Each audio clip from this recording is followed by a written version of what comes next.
Hey guys, welcome back to Let's Play Skies of Arcadia Revisited. I'm Nye, and we are going to be heading into the Temple of Pyrynn in order to find the first Moonstone Crystal. We're also doing it to relive our Indiana Jones fantasies. So into the temple we go. It's got a pretty awesome musical track here. It is also full of enemies and dangers, and also treasure. Don't forget the treasure. It's also full of a couple of puzzles. The puzzles are pretty easy, though.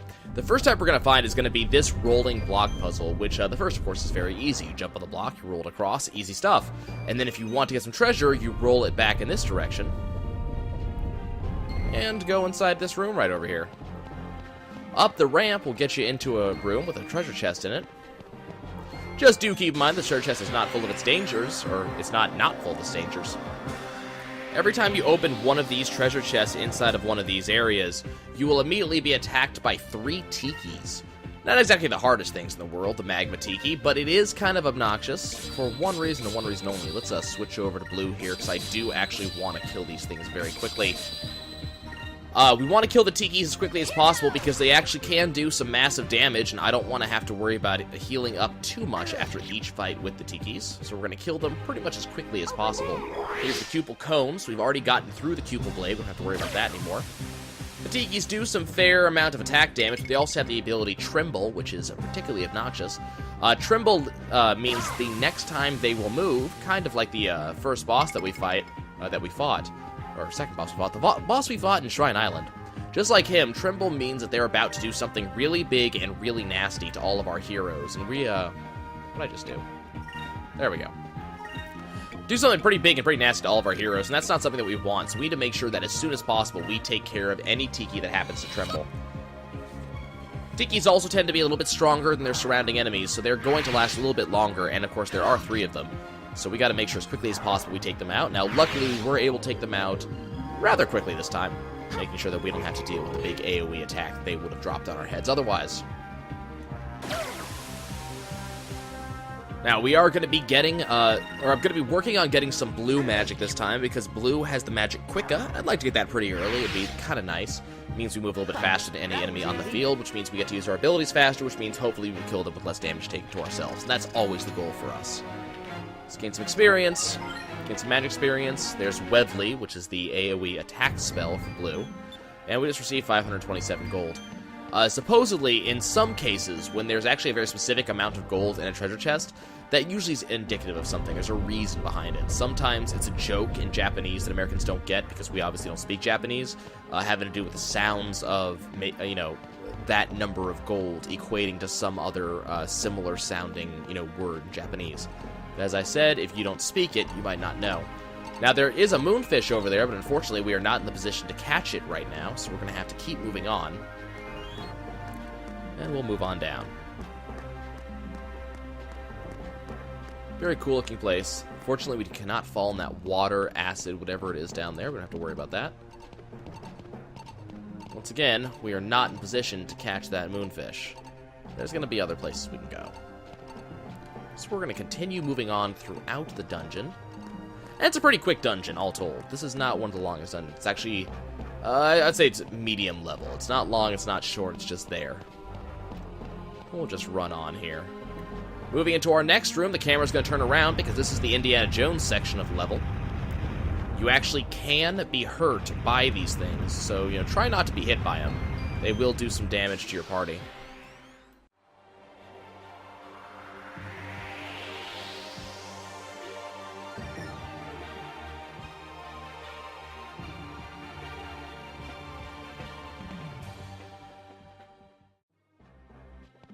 Rather easy fight, including a couple loopers. We do have the red loopers, of course. They do drop a fair amount of magic experience if you're actually able to survive the fight.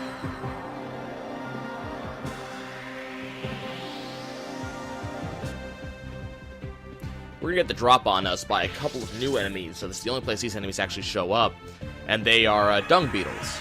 They're actually called dung flies in the game. These are another swarmer type, as you might be able to expect. And, they will bring in a lot of friends. They also have a habit of running. It's an interesting enemy type. I think the maximum of enemies you can actually get in any given fight is 8. So technically we're up to 5 right now because one ran away.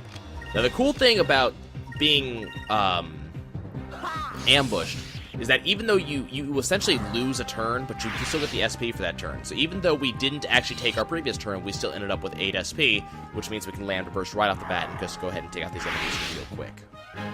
That was fun. Interesting enemy type. There's a fair amount of uniqueness in the game when it comes to enemies. Fina's catching up just fine. So we're going to continue working our way up this path. And now, we are going to be in a position where we can actually catch that Moonfish.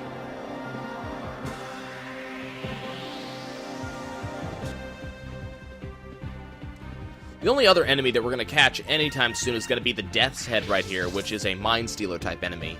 Again, really creepy. Especially the way they walk. They're just really, really creepy. But just like the last ones that we fought back in Valua, the only big thing about these guys is that they do have fairly strong attacks, and I think they have some sort of breath attack, which is kind of obnoxious. We're just going to kill this one quickly and move on. Lupaloons are going to be there as well, but we don't really care about them all that much. I can't remember which element this one was. I actually didn't look all that much. I was just going to stick with blue, because as I said, elemental attacks and defense doesn't really matter all that much. Notice the Deathshead did have a fair amount of damage behind it. So Fina just took 400 damage. She's already fairly low on health. Apparently the Deathshead is green magic style, which would explain why we're not doing all that much damage to it right now. No big deal, though. Quickly Lambda Burst should take out him. Should take him out. Good stuff. That was fun. Okay, so we're all set there. Should be the last combat I'm actually going to talk over. Fina just learned Quicka, so I'm going to make sure the other two learned as well, and then we're done. Now, we do have a... There's the Moonfish, and I believe we can catch him by this position right here. There we go. That's the first of 2 Moonfish we're going to catch in the Temple of Pyrynn. That one's actually the harder of the 2, simply because you have to find the correct position. And now we're going to fight another 3 Tikis.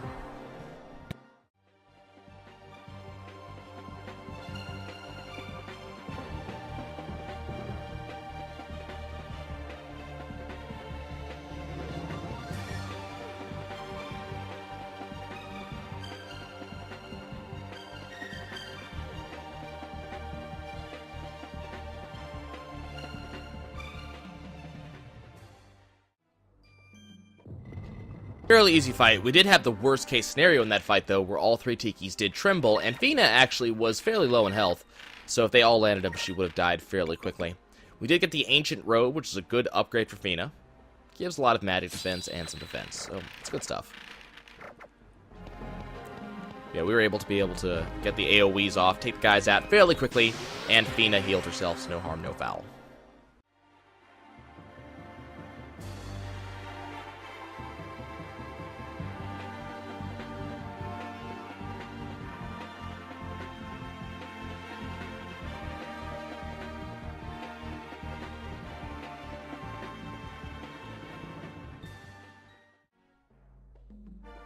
Okay, now that all of our heroes have learned Quicka, which as I said is the only blue spell I really care about, we're going to go ahead and skip out of blue, and I'm not sure what color I'm going to go for. I'm probably actually going to start going for red again, because it has some spells that I really want. It's going to be hard to say. I might go for green. We're going to see what happens. At this point, we've gotten all the base level spells that we really care about.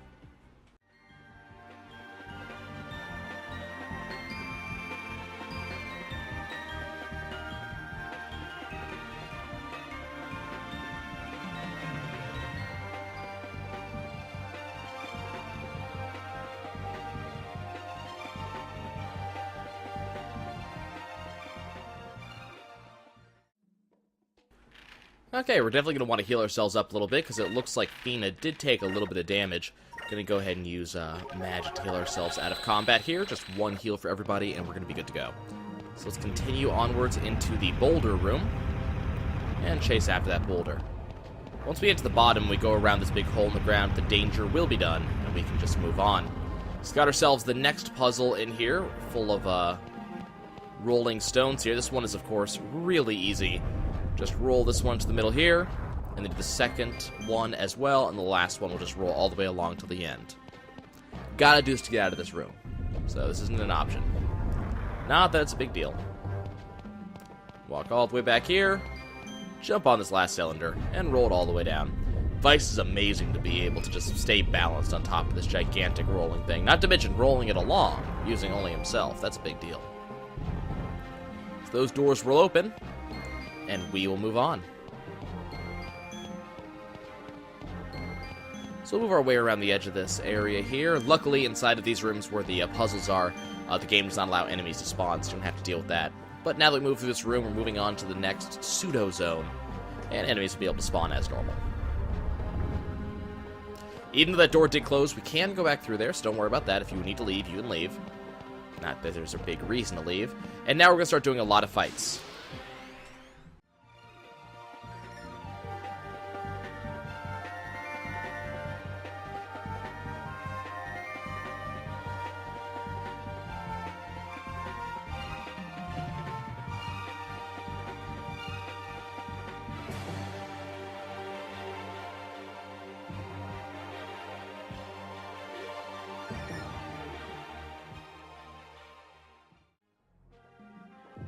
As you can see, beating the Tikis is never really hard. Beating that set, we get a Sacres crystal, and now let's continue on exploring the rooms. As I said, we're going to be fighting those Tikis a lot.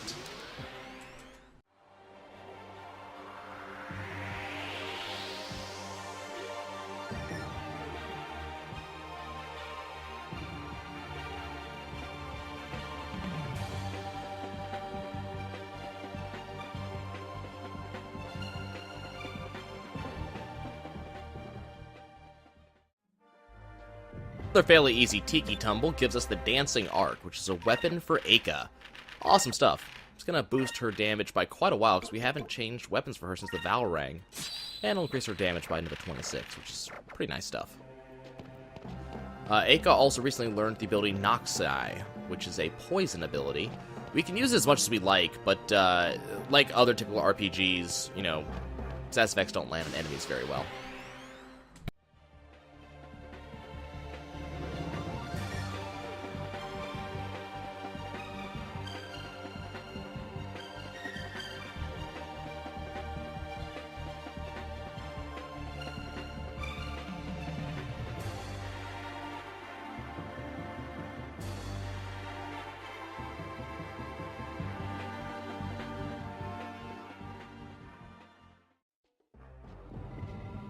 Pretty fantastic there. Get ourselves 774 gold, and we are definitely going to want to make sure to heal everybody up using, once again, Fina, because people are, you know, getting a little bit hurt here.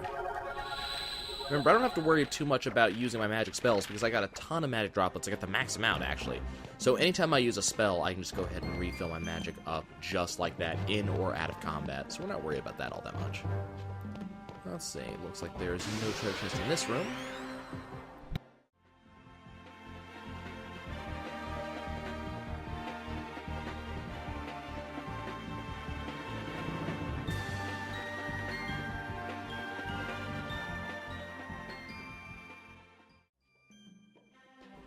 Fabulous stuff. Let's see, I'm still missing one of the rooms, so I want to leave here. I'm not ready to go into that room yet, because I am actually missing a, I believe there's one treasure chest that I'm missing right now. Might not be, I might be misremembering. Yes, I'm misremembering. Okay, never mind. We're good. I got all the chests in this floor.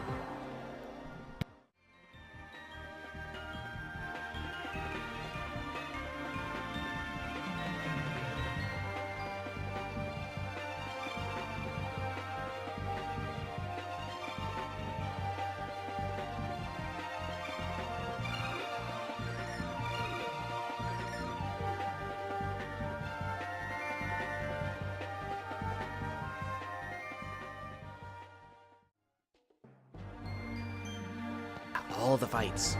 Okay, so we're going to another...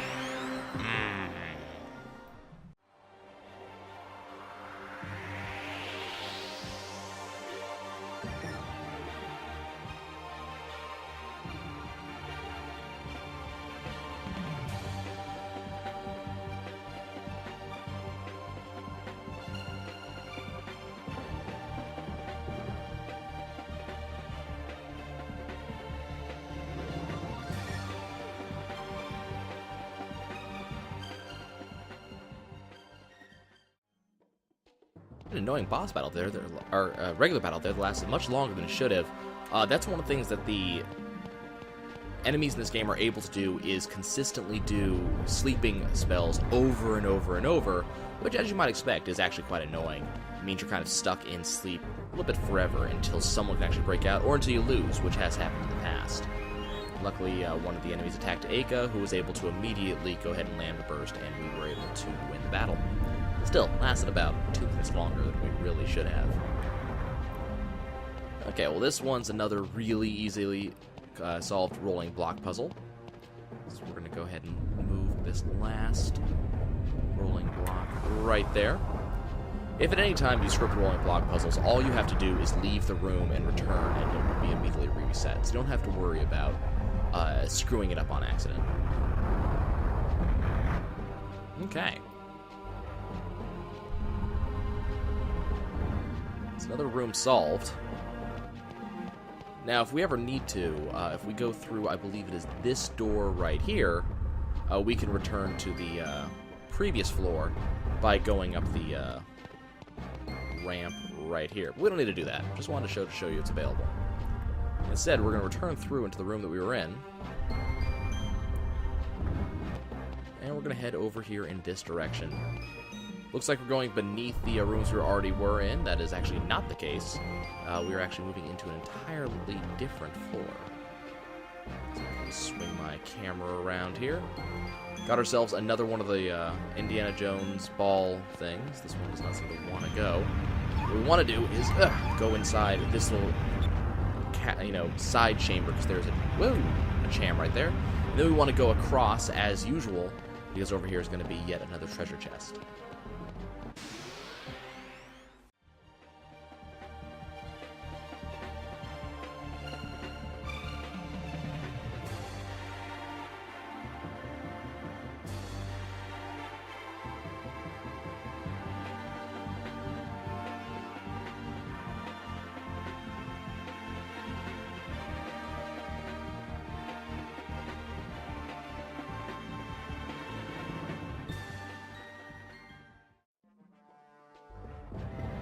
So after each of these fights, we have been learning Sacres, which is the next level green healing spell, which I'm actually going to scoot over to Aka to use, which increases 1,000 HP instead of 500 at the end of any battle. Basically no reason to use the 500 anymore for any particular reason, unless we're in a really bad way and we're about to lose someone and we don't have enough SP in battle to actually save ourselves. But that it's going to be few and far between. For some reason, that boulder actually clipped through me instead of actually hitting me. I'm not going to argue about it, though. Now, we did gain another Moonberry just now, so I'm definitely going to use that on Fina, as we travel through this area. So Fina's next super move is going to cleanse all allies of any adverse effect except for unconscious. It only costs 6 SP. That's actually extremely cheap for the effect.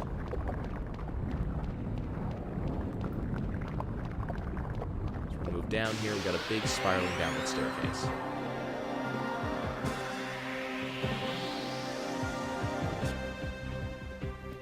Got a couple new enemies here. By couple, I mean specifically the Salamander. Just like every other RPG in the game, there's a fire-based enemy called a Salamander. He's a lizard, and this is it. Nothing particularly special about them, but they are brand new, so I thought I'd point them out. They have a little bit of a cool animation. I believe they're and a cool look to them. I believe this is the only place that they're actually shown to be, which is definitely interesting. That's about it. Got a couple loopers. They're going to do their normal attack pattern, but they should be running away if Fina doesn't beat them to it. And something to note is that Fina's Lambda Burst, the element of that Lambda Burst was fire, I believe, which is why the looper didn't get hit by it, maybe? Possibly, I'm not sure.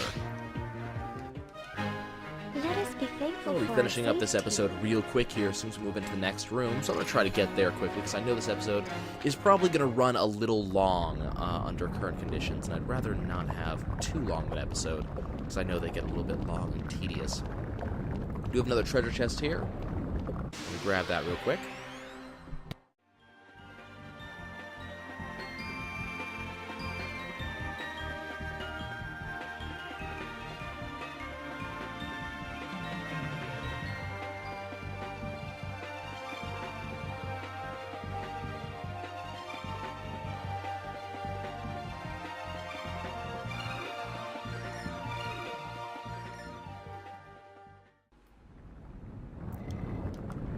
Got ourselves some magic droplets in that chest. We're not allowed to hold anymore, though, because we can only have so many magic droplets. We can only have 99 of any given item.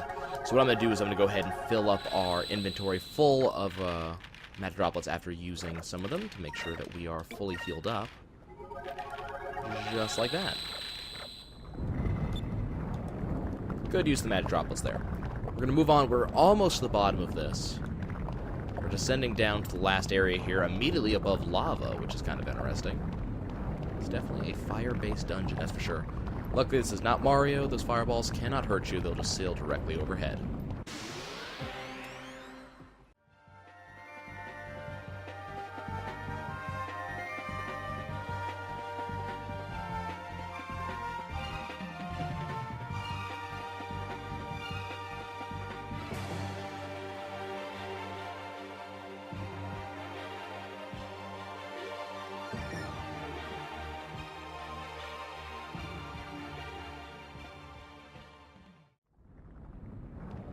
Okay, moving on through this particular door is going to bring us to the next room and the last room of this episode, because there's a save point here that I'm going to catch later on. So I'll stop here. When I catch you guys next time, we're going to have multiple boss fights we're going to have to do, one after the other. Should be a lot of fun. I will see you guys later.